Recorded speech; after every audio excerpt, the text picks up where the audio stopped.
Hi there, AP World History crew, Miss Hetrick here.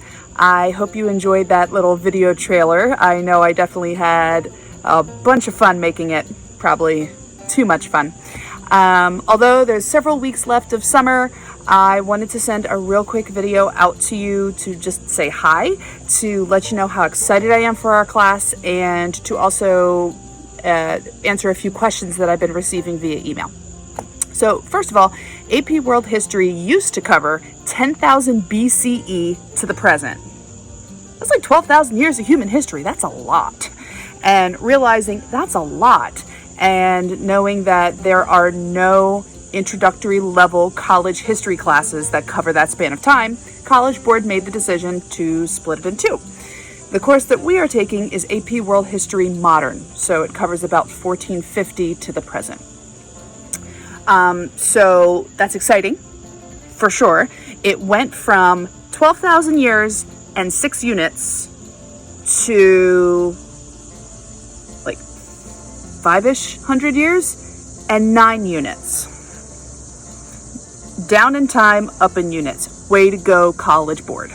Oh my goodness. But we will actually have 10 units. The one we're going to start with, Unit 0, is meant just to get us used to the AP world, to get us connected to each other, getting to know each other. We're going to work on some writing, and we are going to cover some topics that are pre-1450 that are helpful to our understanding of 1450 to the present and or are of interest to you. So here's one thing that I'd like you to do before September 1st. In the email where you got this video link is a Google form. I'm asking that you fill out the Google form. It's going to ask you 2 types of questions. The first one is, hey, from this list of topics, which ones really interest you? I definitely have my favorites, I'm not going to lie, but this class is for you, not for me. So I want to be covering topics that are of interest to you. So you're going to pick a few of those. The second part of the Google form is asking about your access to media. Do you have a library card? Do you have streaming services like Netflix, Hulu, Amazon Prime, Disney Plus? Those are not required for our course, okay? I'd like to emphasize that point. It's not required for you to have Disney Plus. But if I know the entire class has access to Disney Plus, I might be able to pull some clips, some snippets, and do some things, especially for our asynchronous days, the days that you are working from home. Okay, so when you have a chance, please fill that out. So it's an absolutely wonderful course, and I'm really looking forward to working with all of you. The big question that I've been getting via email from a few students is, what do I need, like supply-wise? 3 things. 3. Thing number 1, an open mind. This course is going to push you outside of your comfort zone. We're going to be exposed to belief systems and cultures and the choices that human beings have made, and it's going to push you out of your comfort zone in that capacity. Also open-minded when it comes to this way that school's going to run, at least for the first part of this year. Only half the class is going to physically be there. All of us are going to be together virtually on Fridays. I am liking it's structured more like a college class, only meeting twice a week. So, I'm finding the silver lining in this challenging situation for sure. So open-mindedness, one thing that you need for AP World. Thing number 2, dedication. This is taught as a freshman level college class. I promise you that every assignment has a purpose. I promise you that you are not going to read every single chapter of the textbook. Shoot, I don't even know if I'm going to give the textbooks out this year, to be honest. I don't know. Every assignment has a purpose. So that being said, you're not getting busy work. It's not read this article and answer these 10 questions and then we never talk about it. Everything is done deliberately. So I'm asking that you make the commitment to this course and to what you need to do to be successful in it. One thing that I've done in the past, and I'm going to continue to do, on a Friday, I'm going to give you a schedule for the next week, that you know what we're going to be covering, you know what your major assignments are. Most, not all, but most of those assignments you can do ahead of time. So I know that you have other obligations. I know that you have jobs. I know that you have other AP classes and other things going on. I know this is not the number one priority in your life, but I still want it to be a priority of some sort. Okay, so by getting that schedule ahead of time, you can make sure you have these assignments done. And by the way, every assignment I give you, I've done myself. And usually a day or two before you do, if not the night that you do it. Everything has a purpose, okay?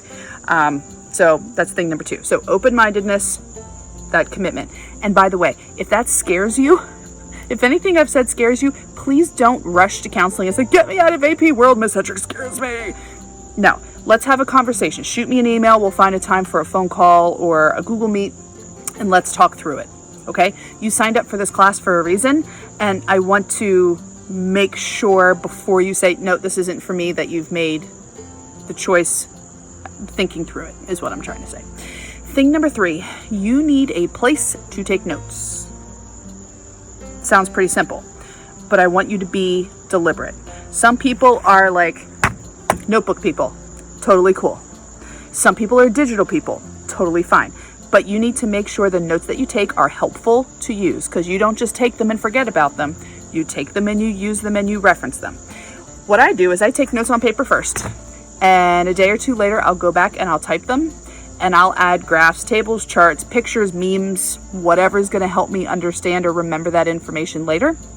That way I can have nice digital copies of things. I might even print them out to have as a reference. Because for me, I need regular exposure to content. I can't just see it once and be completely comfortable with it. So just a suggestion. If you're going the virtual route, make sure that you have things organized. My second year teaching AP European history, so this is many, many moons ago, there was a student who took all of his or her notes on one document. One document. This thing was like 100 pages by the end. I'm like, you scroll down every day? And the student's like, I'm like, oh no. No. So starting fresh, organizational strategy. If you need any help with that, I'd be more than happy to assist you, but there's no requirement as far as you have to have a binder with the little separated things. I'm treating you like freshman college students. You need to have a system that works. I don't care what the system is, but you need a system that works. You will, if you're face-to-face, be getting paper copies of materials, so you'll need some place to keep that. If you are doing the live streaming option, all of the materials are also going to be posted digitally, so you'll have access to all of those. But if you're a face-to-face student and you need a binder, you need notebooks, you need whatever, Staples is my playground. I have all sorts of stuff in my classroom, so you're more than welcome to take what you need. So in closing, again, I don't want you to think about school too soon. The teachers, we're getting revved. 2 weeks, we're back in. We're getting ready for you. We've been spending time this summer resting, relaxing, and rejuvenating, but we've also been thinking a lot about you and how are you going to learn best. So again, please fill out that survey, preferably before September 1st. That way I have some time to tweak and prep what we need. If you have any questions, shoot me an email. I check my email a little bit too often, I think. Feel free to send a note just to say hi if you want to do that as well. So I'm sitting out here on my deck. I've been doing work for a couple hours, and it's an absolutely gorgeous night, filled with lots of hope, lots of promise, and I can't wait to meet you or see you again, and enjoy the last few weeks of summer. It's going to be an interesting ride, but I'm with you. We're in this together all the way to the end. Okay? All right. Behave, be good, be kind, recycle, wash your hands. Take care.